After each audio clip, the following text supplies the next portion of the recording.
If we cannot be competitive because you won't fund it and you fund the budget, you're de facto defunding the sheriff's office. In a room packed full of law enforcement, Sheriff Rick Staley advocated for a major hike in pay for deputies at a recent Flagler County Commission meeting. He says the starting salary for a Flagler County deputy is just over $39,000 a year, and it's not competitive with surrounding law enforcement agencies. Florida Highway Patrol, State Department of Corrections, FWC, FDLE, new starting pay that went into effect July 1st, $50,000. But now I'm losing people to FHP because we can't attract and retain employees in this competitive market to fill vacancies. And here's one of the craziest things. Buc-ee's in Daytona Beach, they start at $19 to $22 an hour. Home Depot just sent an advertisement out. It happened to come to my phone. Starting wage up to $28 an hour. They're not risking their life, neither one of them. Commissioner Donald O'Brien said public safety must be a priority. We need to figure out a way to work this out.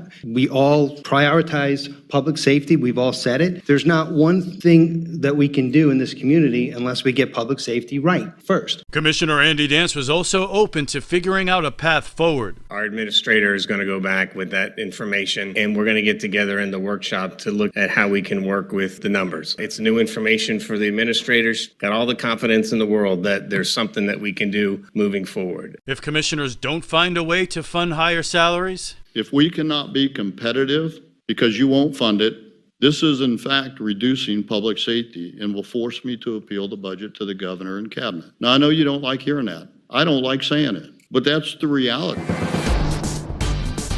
This local news is a service of Flagler County's Toyota dealer, Beaver Toyota, US 1 St. Augustine, here to wow you.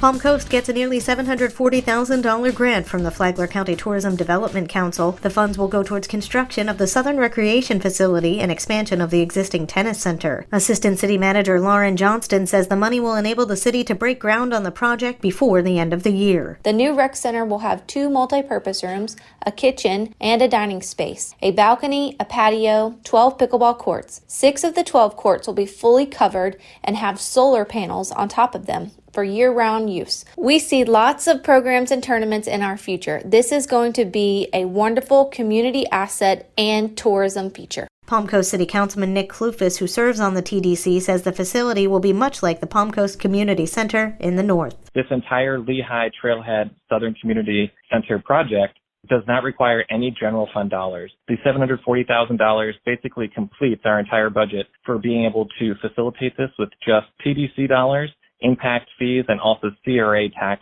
district dollars. So there's no general fund dollars, meaning the monies for this project couldn't have been spent somewhere else, like paving roads. The city hopes to open the new Southern Rec Center in December of next year. From the WNZF Newsroom, I'm Amy Cherry.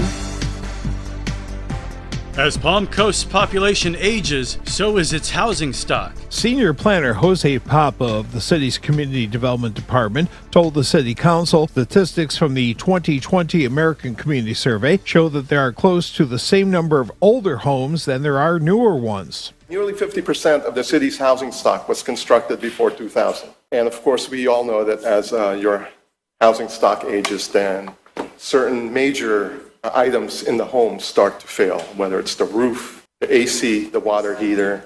That adds a certain burden or expectation that some effort might be needed to maintain that home. Papa says keeping older homes in good shape impacts more than just those residents, and income levels affect the ability to do repairs. It is typically not just the person living in that home. They feel the immediate effect of a failing home or a home that's not up to standard, but certainly the neighbors and that neighborhood also start to feel that effect.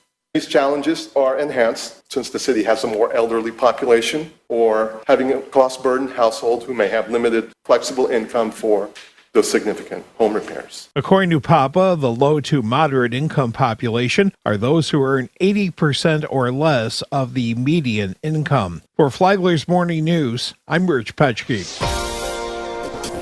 Palm Coast Summer College Internship Program is a hands-on educational experience. From day one, city interns were encouraged to take initiative in their own projects, network with professionals, work hands-on in their career field, and make a difference in the community. Palm Coast City Manager Denise Bevan. This internship program is very competitive. They go through an interview process just like our employees and actually get to experience a lot of behind-the-scenes opportunities of touring the facilities, looking at our wastewater treatment plants, learning about fire. Our interns have joined our organization and really brought exceptional value. Kirsten Middlebrook is from Weber International University and joined the Parks and Recreation Department. I recently moved to the city of Palm Coast after recently graduating, and I wanted to do something that I felt like would have an impact, or at least start building the blocks to that. So I felt like this was a good place for me to start at and possibly be able to have a career. One of the 8 interns was Annie Pereira from Capella University, who worked in the Public Works Department. I think this internship will impact my future in a very beneficial way. Hopefully I can eventually work for the city of Palm Coast, but also it's definitely helped me learn new skills and also grow upon the ones I've already acquired from school. And so it's definitely helped me. In addition to their individual projects, all of the interns this year worked on a joint project to help the Human Resources Department recruit and retain the next generation of employees. For Flagler's Morning News, I'm Karen Johnson.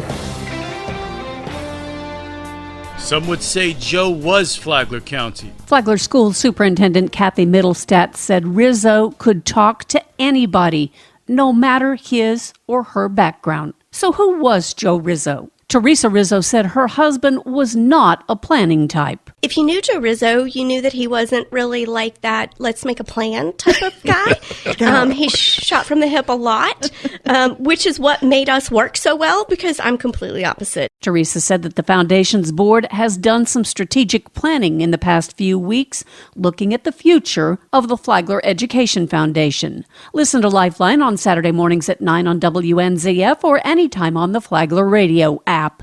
Tomorrow, the focus on literacy. From the WNZF Newsroom, I'm Deb Albertson. And now you're up to date on Flagler's Morning News. I'm Rich Carroll.